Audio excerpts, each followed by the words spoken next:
rise and shine. It's my time, so far with Neha on the climb.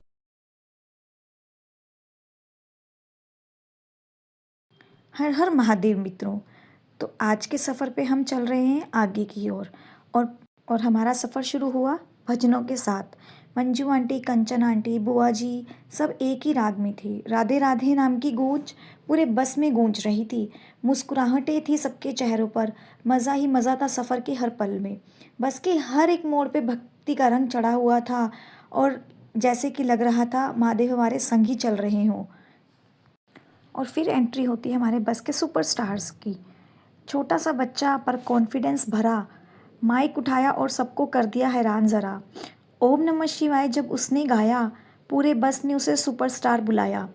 हमने उसे गोलू बुला रहे थे प्यार से, पर लग रहा था फ्यूचर सिंगर है बिल्कुल तैयारी से। और फाइनली हम आ गए रात को महादेव की नगरी बनारस में। और ये रहा हमारा रूम, सिंपल सा सुकून भरा। सफ़र की थकान थी पर एक्साइटमेंट फुल ऑन थी। फिर हम गए डिनर करने पंजाबी तड़का रेस्टोरेंट में। खाना इतना टेस्टी था और सर्विस भी एकदम ज़बरदस्त। और ये रहा वो होटल जहाँ हम रात को रुके थे।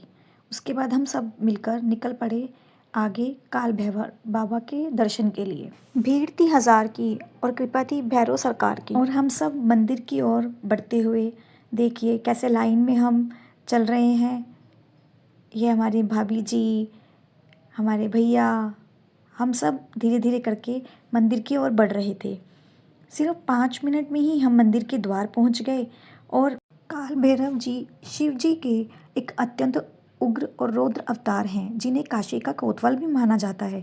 कहा जाता है कि यहाँ पर सबसे पहले दर्शन किए जाते हैं, फिर उसके बाद ही आप काशी विश्वनाथ में भोले बाबा के दर्शन के लिए जा सकते हैं। और फिर हम सब आए काशी विश्वनाथ टेम्पल बाबा जी के दर्शन के लिए। और यहाँ पर इतना रश था, हम सबको पता ही नहीं चला कि कब हम मंदिर के परिसर में एंटर हो गए।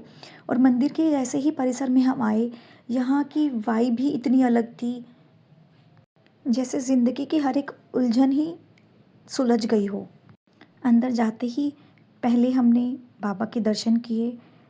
और आपको बता दूं, आप यहाँ पर सिर्फ एक पॉइंट तक ही फ़ोन अंदर लेके जा सकते हैं। उसके बाद आपको फ़ोन लॉकर में ही रखना पड़ता है। उसके दर्शन करने के बाद हम सब बाहर बैठ गए और मंदिर की एनर्जी को फील कर रहे थे। 3 साल का इंतज़ार था, 3 साल की पुकार थी। आज लगा सच में महादेव की कृपा ही अपार थी। कहते हैं बुलावा जब आता है तभी काशी बुलाती है। और जिस पे महादेव मेहरबान हो उसकी ज़िंदगी ही संवर जाती है। उस दिन लगा महादेव मुस्कुराकर कह रहे हों, चिंता मत कर, सब ठीक होगा। गर्भगृह के अंदर फ़ोन अलाउड नहीं था, इसलिए बाहर बैठकर ही एलईडी से बाबा के नूर को हमने कैप्चर कर लिया, ताकि ये याद मैं हमेशा अपने साथ ले जा सकूं। और ये रहा मंदिर का प्रमुख द्वार, जिसे गंगा द्वार भी कहा जाता है। उस दरवाजे से निकलते ही लगा जैसे एक नई शुरुआत मिल गई हो। और दर्शन के बाद हमने लंच किया और उसके बाद हमने ट्राई की बनारस की फ़ेमस मलइयो, जिसका टेस्ट मुझे तो ठीक ठीक ही लगा। उसके बाद बनारस आई और साड़ी और सूट ना लिया तो समझो सफ़र अधूरा ही किया। इतना सुंदर साड़ी और सूट थे कि दिल करा था सब ही ले लें। मम्मी, मैंने और बुआ जी ने तो जम के शॉपिंग की। और शाम को हम गए दशाश्वमेध घाट। ये इस यात्रा का सबसे ज़रूरी पल था। मंत्रों की ध्वनि, दियों की रोशनी, गंगा माँ के सामने थी बस एक भक्ति ही भक्ति। बोट्स चल रही थी, आसपास हज़ारों लोग थे। हर पल में सिर्फ एक ही एहसास था, शांति और योग। आरती शुरू हुई गंगा माँ की। मम्मी, पापा, बुआ, हम सब उस पल को महसूस कर रहे थे। शाम ढल रही थी और बनारस की सांसें धीरे धीरे भक्ति में बदल रही थी। घंटियों की गूंज, मंत्रों का उच्चारण और गंगा माँ के सामने सजता एक दिव्य आंगन। बोट्स रुक गई, भीड़ थम गई और उस एक पल में बस श्रद्धा ही श्रद्धा रह गई थी। और फिर आरती शुरू हो चुकी थी। हम लोगों ने भी आरती में खूब आनंद लिया। बनारस आकर समझ आया, यहाँ शाम नहीं होती, यहाँ हर रोज़ भक्ति का सूरज 2 बार उगता है।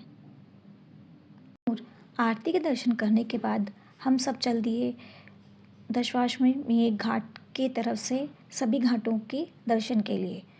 कहते हैं काशी में गंगा घाट नदी के किनारे स्थित 80 से अधिक घाटों की एक श्रृंखला है जो हिंदू धर्म में अत्यधिक पवित्र माने जाते हैं। अब जब हम जा रहे थे तो हमने दूर का व्यू भी कैप्चर किया। जहाँ हमने आरती देखी थी वो था दशवक्ष मेघ घाट, जहाँ पर गंगा आरती बहुत प्रसिद्ध मानी जाती है। उसके बाद हम आए अहिल्याबाई घाट में, जो घाट बहुत ही प्रसिद्ध माना जाता है क्योंकि ये अहिल्याबाई होलकर द्वारा बनाया गया था।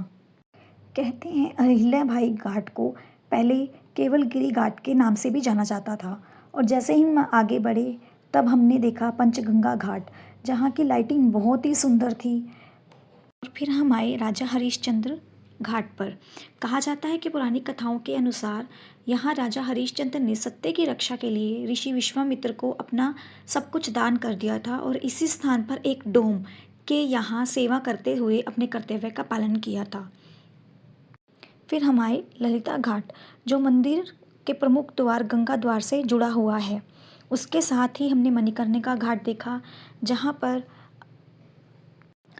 पर अंतिम संस्कार की प्रक्रिया की जाती है और जिसे मोक्ष का द्वार भी माना जाता है। और घाटों के दर्शन करने के बाद हम निकल पड़े वापसी की तरफ। मार्केट इतनी सुंदर लग रही थी, इतना रश था और चारों तरफ लाइट्स ही लाइट्स थी। उसके बाद हम पहुँचे दशाश्वमेध घाट के मोड़ पर। यहाँ हम सब ने डिनर किया और हम निकल पड़े अपने आगे के सफ़र के लिए। बनारस ने सिर्फ दर्शन नहीं दिए, ज़िंदगी के राज भी समझा दिए। अगर आप भी महादेव को मानते हो तो कमेंट में लिखना हर हर महादेव। लाइक करो, शेयर करो, सब्सक्राइब करो और बेल आइकन प्रेस करना बिल्कुल मत भूलना। मिलते हैं नेक्स्ट व्लॉग में सफ़र विद नेहा के साथ। हर हर महादेव।